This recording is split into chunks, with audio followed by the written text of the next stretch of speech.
시청자 여러분 반갑습니다. 오늘 삼성전자 보신 분들 장중에는 솔직히 다시 가는 줄 알았을 겁니다. 아침에 한번 밀리긴 했는데요. 중간에 다시 36만원대 중반까지 올라왔잖아요. 그때는 이거 오늘도 삼성전자가 다시 끌고 가나? 이런 생각이 들 수밖에 없었습니다. 근데 마감으로 갈수록 힘이 빠졌습니다. 36만원 위에서 버티지 못했고 결국 35만원대 중반 쪽으로 내려왔습니다. 자, 그러면 이걸 어떻게 봐야 하냐? 삼성전자 끝났다는 얘기 아닙니다. 그런데 내일 아침에 빨간불 뜬다고 바로 따라붙을 자리도 아닙니다. 그냥 시원하게 말하면요, 내일 삼성전자는 36만원을 다시 올라타느냐가 중요합니다. 그 위에서 버티면 오늘 막판에 빌린 건 매물 소화로 볼 수 있고요. 내일도 36만원 근처에서 막히면 욕심은 줄이는 게 맞습니다. 보유자는 겁먹고 다 던질 자리 아니고요. 신규는 내일 시초에 흥분해서 달려들 자리 아닙니다. 오늘 장이 왜 이렇게 사람을 헷갈리게 만들었냐면요, 하루 안에서 감정이 3번 바뀌었습니다. 아침에는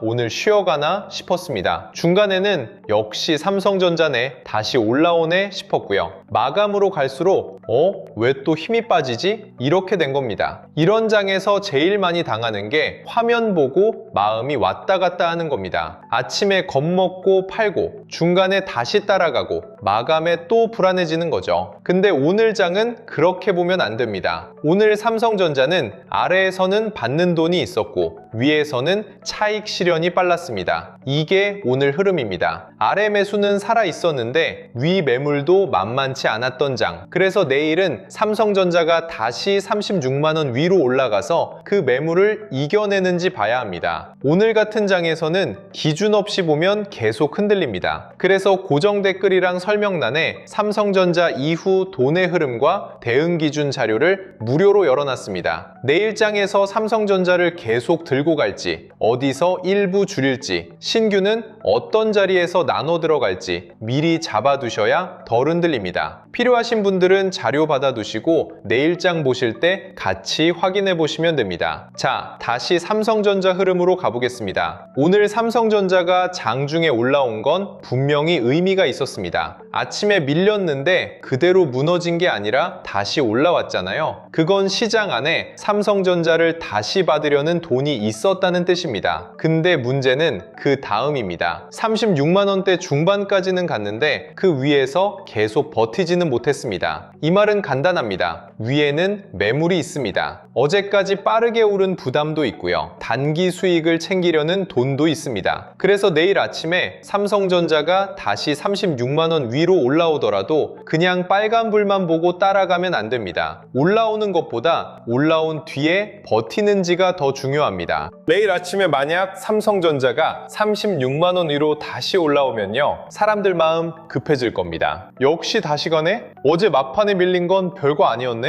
이 생각 바로 들 수 있어요. 근데 여기서 조심해야 합니다. 오늘 이미 그 위에서 매물이 한번 나왔습니다. 내일 다시 올라가도 거래량이 안 붙고 코스피가 같이 못 버티고 반도체 주변 종목이 약하면 그건 다시 윗꼬리 만들 수 있습니다. 진짜 강한 흐름이면요, 36만원 위에서 가격이 쉽게 안 무너집니다. 그리고 삼성전자만 빨간불이 아니라 장비, 소부장, 후공정, 패키징 쪽도 같이 살아납니다. 그게 나오면 내일 다시 위를 봐도 됩니다. 반대로 내일 아침부터 36만원을 못 올라타고 35만원대 중반에서 계속 비비면요, 그때는 마음을 조금 낮춰야 합니다. 그건 오늘 막판에 빠진 힘이 아직 회복이 안 됐다는 뜻입니다. 이 경우에는 보유자가 무조건 겁먹을 필요는 없지만 비중이 큰 분들은 욕심을 줄여야 합니다. 특히 코스피까지 약하고 외국인 매도가 계속 나오고 주변 반도체 종목까지 같이 식으면요, 그때는 그냥 버티기만 하는 게 답이 아닙니다. 일부 줄여서 계좌를 가볍게 만드는 것도 전략입니다. 좋은 종목도 내 비중이 너무 크면 흔들릴 때 판단이 무너집니다. 그리고 내일 만약 35만원대 중반까지 힘없이 깨버리면요, 그때는 얘기가 달라집니다. 그건 단순히 살짝 눌리는 게 아니라 오늘 막판에 빠진 힘이 내일까지 이어지는 겁니다. 이런 흐름에서 신규가 이 정도면 싸다 하고 먼저 받으려고 하면 위험합니다. 바닥 맞추려고 들어가면 좋은 종목을 사도 매매가 꼬입니다. 내일 아래로 밀릴 때는 먼저 사는 게 중요한 게 아닙니다. 매도가 멈추는지 봐야 합니다. 거래량이 줄어드는지 봐야 합니다. 다시 36만 원 쪽으로 붙으려는 힘이 나오는지 봐야 합니다. 그 전까지는 기다리는 게 낫습니다. 기다리는 것도 매매입니다. 그럼 왜 삼성전자가 이렇게 흔들리면서도 시장 관심에서 완전히 밀려나지는 않느냐? 이건 단순히 차트 문제가 아닙니다. 삼성전자를 보는 시장의 눈이 예전보다 넓어졌기 때문입니다. 예전에는 삼성전자 하면 D램 가격이 좋아지나 낸드가 살아나나 반도체 사이클이 다시 도나 이런 걸 먼저 봤습니다. 물론 이것도 중요합니다. 근데 지금은 질문이 조금 달라졌습니다. 삼성전자가 AI 반도체 공급망 안에서 얼마나 큰 역할을 다시 가져갈 수 있느냐? 시장은 이걸 보고 있습니다. 그래서 오늘 밀렸다고 끝난 것도 아니고 장중 반등했다고 무조건 편하게 간다고 볼 것도 아닙니다. 기대와 부담이 같이 있는 자리입니다. 삼성전자에 붙어있는 가장 큰 재료 중 하나는 차세대 HBM입니다. 삼성전자는 HBM4E 12단 샘플을 글로벌 고객사에 넘겼습니다. 이걸 어렵게 볼 필요 없습니다. 말로만 우리도 준비하고 있습니다. 이렇게 하는 단계가 아니라 고객사가 실제로 테스트할 수 있는 물건을 받은 겁니다. 이 차이는 큽니다. 식당으로 치면요, 맛있다고 광고만 하던 게 아니라 첫 접시가 손님 테이블에 올라간 겁니다. 이제 손님이 직접 먹어봅니다. 맛이 괜찮은지, 계속 주문해도 되는지, 주방이 그 주문량을 감당할 수 있는지 보는 거예요. 삼성전자도 마찬가지입니다. 샘플 출하는 끝이 아닙니다. 검증의 시작입니다. 여기서 너무 흥분하면 안 됩니다. 샘플을 보냈다고 바로 매출이 터지는 건 아닙니다. 이제 고객사 검증을 통과해야 합니다. 수율이 안정돼야 합니다. 양산 일정이 맞아야 합니다. 그리고 실제 주문과 매출로 찍혀야 합니다. 주식은 이 과정을 미리 당겨서 움직입니다. 그래서 기대가 붙으면 먼저 올라갑니다. 근데 검증이 늦어진다거나 수율 이야기가 흔들린다거나 고객사 주문이 생각보다 약하다는 말이 나오면 그때는 바로 변동성이 커질 수 있습니다. 오늘 장 막판에 힘이 빠진 것도 이런 기대가 사라졌다는 뜻은 아닙니다. 다만 가격이 먼저 너무 빨리 움직였기 때문에 위에서 수익을 챙기려는 돈이 나왔다고 보는 게 맞습니다. 삼성전자를 하이닉스랑 비교할 때도 말을 너무 단순하게 하면 안 됩니다. 하이닉스가 HBM 시장에서 먼저 점수를 받은 구간은 있습니다. 그건 인정해야 합니다. 근데 삼성전자를 누구를 뒤쫓는 회사로만 보면 그림이 너무 작아집니다. 삼성전자는 메모리만 보는 회사가 아닙니다. 메모리도 있고, 파운드리도 있고, 패키징도 있고, 테스트도 있고, 대규모 생산 능력도 있습니다. AI 반도체가 복잡해질수록 고객사는 한 조각만 보지 않습니다. 전체 과정이 제 시간에 맞춰 돌아가는지 봅니다. 삼성전자의 재평가 논리는 바로 이 전체 그림에서 나옵니다. 요즘 AI 반도체는 부품 하나만 잘 만든다고 끝나는 시장이 아닙니다. 손님이 계속 몰리는데 재료가 늦게 들어오고 주방이 밀리고 포장이 늦고 배달 시간이 꼬이면 매출은 더 못 늘어나잖아요. 반도체도 비슷합니다. 고성능 메모리만 좋아서는 부족합니다. 그 메모리를 만들고 베이스 다이를 붙이고 패키징하고 테스트하고 고객사가 원하는 일정에 맞춰 공급해야 합니다. 시장은 삼성전자가 이 전체 과정을 얼마나 다시 보여줄 수 있는지를 보는 겁니다. 그래서 삼성전자 재료는 아직 살아있습니다. 문제는 그 기대가 내일 가격에서 다시 받아지느냐입니다. 내일 삼성전자가 다시 힘을 받으려면 36만 원만 보면 되는 게 아닙니다. 외국인 수급도 봐야 합니다. 오늘 장중에 위로 갔다가 마감으로 갈수록 힘이 빠졌다는 건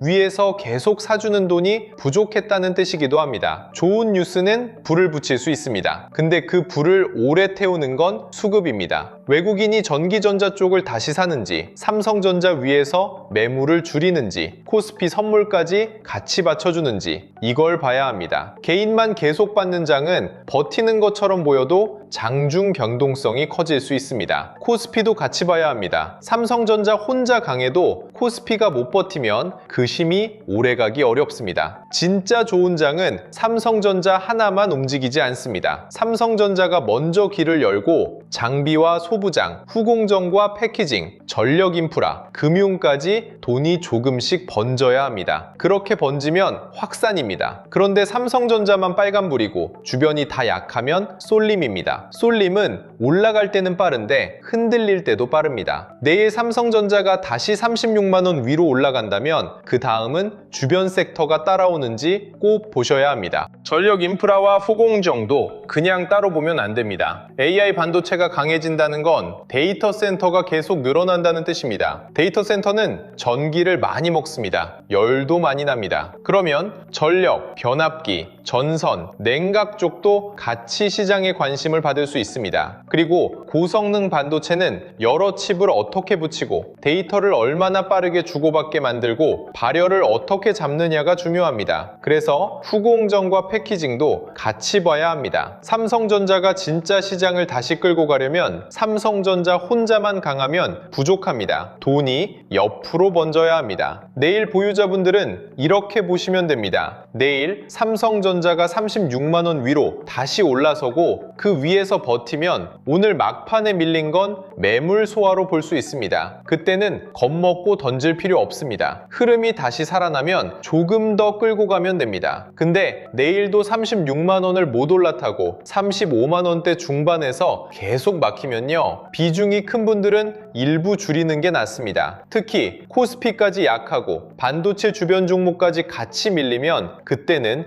욕심 줄이는 게 맞습니다. 보유자는 무조건 버티는 게 아닙니다. 기준이 살아있으면 들고 가고 기준이 깨지면 줄이는 겁니다. 신규로 보시는 분들은 내일 더 조심해야 합니다. 내일 시초에 빨간불 뜨면 마음이 급해질 수 있어요. 어제 막판에 밀린 거 별거 아니었네, 다시 36만 원 넘네, 이 생각 들 수 있습니다. 근데 그 마음으로 바로 들어가면 위에서 또 흔들릴 수 있습니다. 신규는 36만 원 위로 올라가는 순간보다 그 위에서 버티는 걸 봐야 합니다. 그리고 눌릴 때 거래량이 줄어드는지, 다시 올라올 때 매수세가 붙는지 봐야 합니다. 그때 나눠서 들어가는 게 맞습니다. 지금은 한 번에 마치는 장이 아닙니다. 확인하고 들어가는 장입니다. 전망자분들은 삼성전자만 보시면 늦습니다. 삼성전자가 다시 36만 원을 회복한다면 그 다음에는 돈이 어디로 번지는지 보셔야 합니다. 장비가 살아나는지, 소부장이 따라오는지, 후공정과 패키징이 버티는지, 전력 인프라까지 돈이 들어오는지, 이게 같이 나오면 내일 흐름은 단순 반등이 아니라 확산으로 볼 수 있습니다. 근데 삼성전자만 혼자 빨간불이고 주변이 다 약하면 그건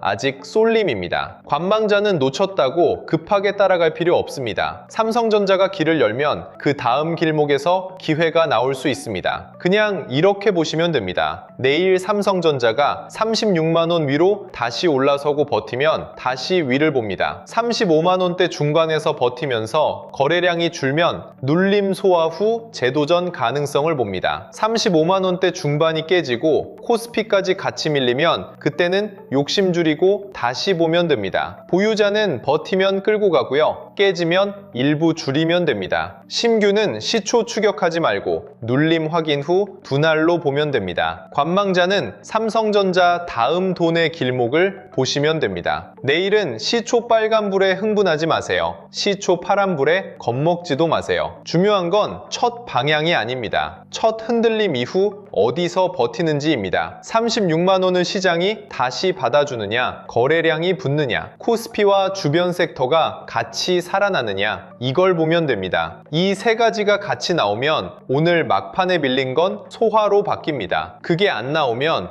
오늘 고점이 단기 부담으로 남을 수 있습니다. 자, 그래서 이런 장에서는 기준이 있어야 됩니다. 삼성전자가 장중에 올라갔다가 마감으로 갈수록 다시 밀리는 날에는 감으로 버티면 계좌가 계속 흔들립니다. 올라갈 때는 사고 싶고 밀릴 때는 겁나고 다시 반등하면 또 후회하게 됩니다. 그래서 제가 고정 댓글이랑 설명란에 자료를 열어놨습니다. 삼성전자 이후에 돈이 어디로 이동할 수 있는지, 어떤 섹터가 먼저 반응하고 어떤 섹터는 더 확인이 필요한지, 보유자와 신규 진입자가 어떤 기준으로 움직여야 하는지 한 번에 볼 수 있게 정리해뒀어요. 자료 안에는 삼성전자 이후 돈이 이동할 수 있는 후보군 정리, 종목군별 대응 기준, AI 주식 보조지표 템플릿, 지표 사용 설명서, 섹터별 자금 흐름, 매매 전 체크리스트, 내일장에서 봐야 할 관전 포인트까지 담아뒀습니다. 전자책 3권도 같이 받아보실 수 있습니다. 개미가 놓친 돈의 지도, 자본 법칙, 돈의 시선, 코스피 8000의 시대, 돈의 흐름을 읽는 법. 구독과 좋아요 눌러주시고 댓글창에 구독 완료라고 남겨주세요. 그리고 설명란 링크로 신청하시면 됩니다. 내일 삼성전자는 36만 원이 중요합니다. 그 위에서 버티면 다시 위를 보고요. 그 아래에서 막히면 쉬어가는 쪽도 열어둡니다. 35만 원대 중반이 무너지면